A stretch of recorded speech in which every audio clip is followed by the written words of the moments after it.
قرآن چیخ چیخ کے کہہ رہے ہیں کہ جو نماز نہیں پڑھتا وہ پاکستان کے شناختی کارڈ میں مسلمان ہے، اللہ کے ہاں وہ مسلمان نہیں ہے۔ صحیح مسلم میں یہ حدیث لکھی رہ گئی 246 کہ بندے کے کفر اور ایمان، شرک اور اسلام کے درمیان فرق کی نماز ہے۔ یہ حدیث مسلم میں ہی لکھی رہ گئی کہ ابن مسعود رضی اللہ تعالیٰ عنہ کہتے ہیں کہ جماعت کے ساتھ نماز پڑھنا یہ سنت خدا ہے، یہ تمہارے نبی کی وہ سنت ہے جو اللہ نے انہیں عطا کی، اگر اسے چھوڑ دو گے تو برباد ہو جاؤ گے۔ رسول اللہ کے زمانے میں اگر کوئی بیمار بھی ہوتا اور 2 بندوں کے سہارے مسجد میں آ کے نماز پڑھ سکتا تو اس کی کوشش ہوتی کہ میں مسجد میں جماعت سے نماز پڑھوں، کہیں مجھے منافق نہ شمار کر لیا جائے۔ جماعت چھوڑنے پر رسول اللہ کے زمانے میں سمجھا جاتا تھا صلی اللہ علیہ وآلہ وسلم کہ بندہ منافق ہے۔ صحابہ کرام کو، اہل بیت کو کب معلوم تھا کہ ایسی امت بھی آنے والی ہے جو آپ سے بڑا عاشق رسول ہونے کا دعویٰ کرے گی اور نماز ایک نہیں پڑھے گی؟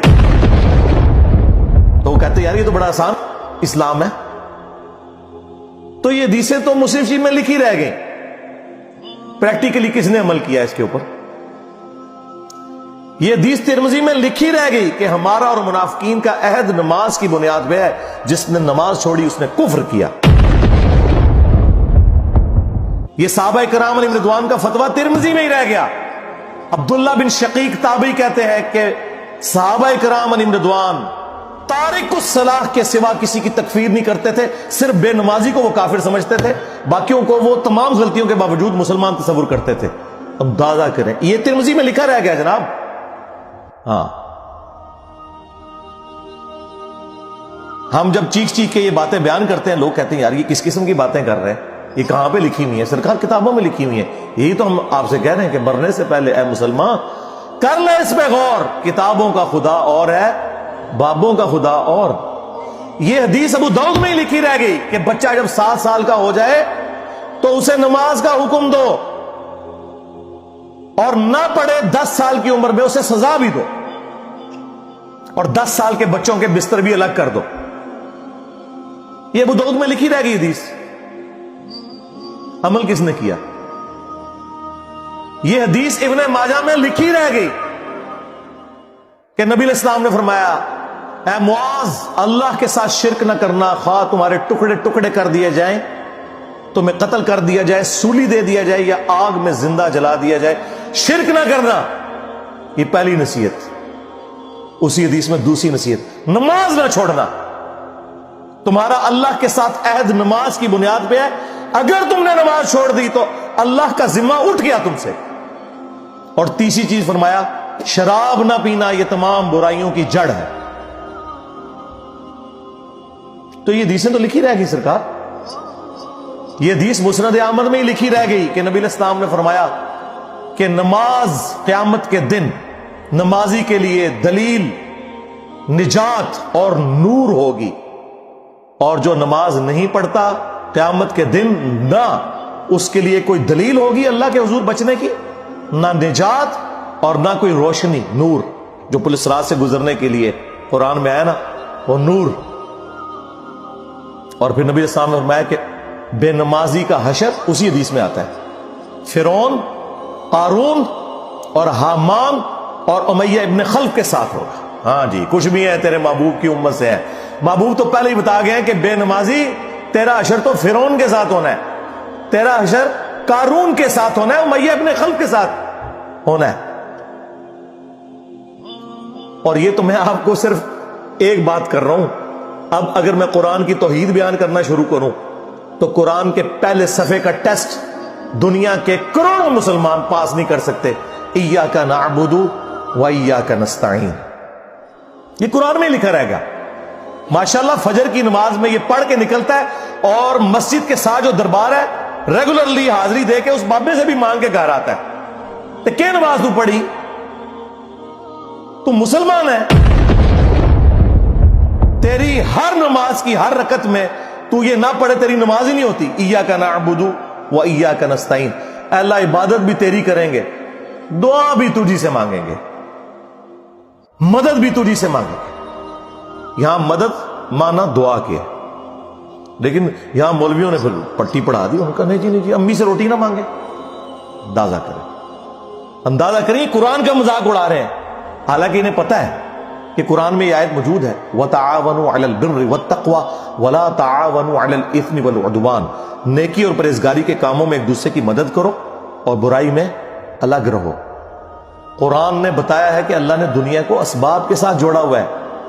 یہاں ایاک نستعین میں دعا کے اعتبار سے بتایا جا رہا تھا کہ غیر اللہ سے نہیں کرنی، ظاہری اسباب کا تو قرآن میں حکم ہے.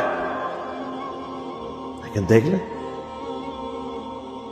اور پھر جس شان سے اللہ تعالیٰ نے سورۃ النمل میں ذکر کیا، حیران کن بات آپ کو بتاؤں، اہل تشیع کے ہاں صبح و شام کی دعاؤں میں، سنت اذکار میں سورۃ النمل کی آیت نمبر 62 پڑھی جاتی ہے.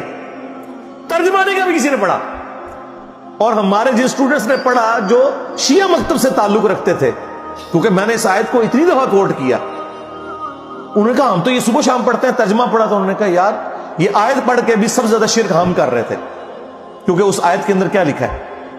اَمَّن يُجِيبُ الْمُضْطَرَّ إِذَا دَعَاهُ، بھلا بتاؤ کون ہے جو تکلیف میں گھرے ہوئے شخص کی فریاد کو سنتا ہے، وَيَكْشِفُ السُّوءَ، اور اس سے اس کی برائی کو، تکلیف کو دور کر دیتا ہے، وَيَجْعَلُكُمْ خُلَفَاءَ الْأَرْضِ، اور تمہیں اگلوں کا خلیفہ کرتا ہے زمین پر، تمہارے ماں باپ کے مرنے کے بعد تم، تمہارے مرنے کے بعد تمہاری اولاد کو.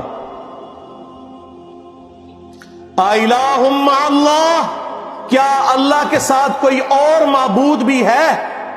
قَلِيلًا مَّا تَذَكَّرُونَ، لیکن بہت کم ہی تم نصیحت حاصل کرتے ہو. بالکل صدق اللہ العظیم، بہت کم لوگوں نے نصیحت حاصل کی. اس آیت میں کلیئر کٹ لکھا ہے کہ جو اللہ کے سوا کسی اور سے دعا کرتا ہے گویا وہ اسے خدا بنائے ہوئے ہے.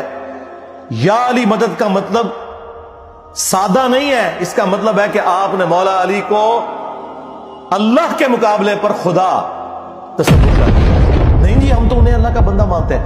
نہیں جناب، قرآن تو یہ کہتا ہے کہ اللہ کا بندہ مان کے یا بغیر بندہ مان کے. جب تمہارا یہ عقیدہ ہے کہ اللہ کے سوا کوئی تمہاری تکلیف دور کر سکتا ہے، جی پیچھے اللہ ہی ہے، اچھا اللہ پیچھے رکھ رہے ہیں. یہ دیکھیں حدیث میں لکھا ہوا ہے نماز کا طریقہ. اور نہیں جی ہمارے امام صاحب نے بھی تو وہی کچھ بتایا نا، پیچھے تھے اتنے بھی نبی علیہ السلام نے، نبی علیہ السلام پیچھے رکھنے کے لیے.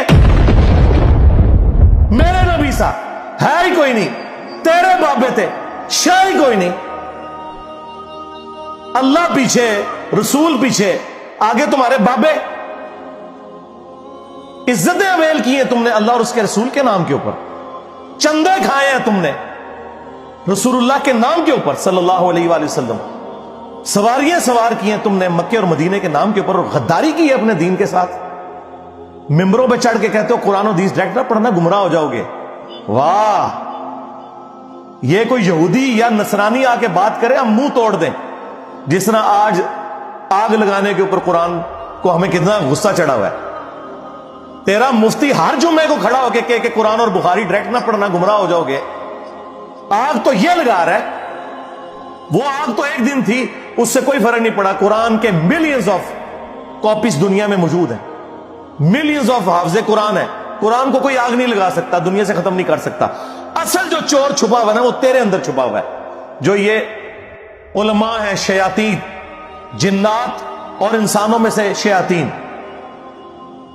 جو تمہیں یہ کہہ رہے ہیں قرآن ڈائریکٹ نہ پڑھنا گمراہ ہو جاؤ گے، اور تم کہتے ہو مفتی صاحب نے فرما دیا. سبحان اللہ.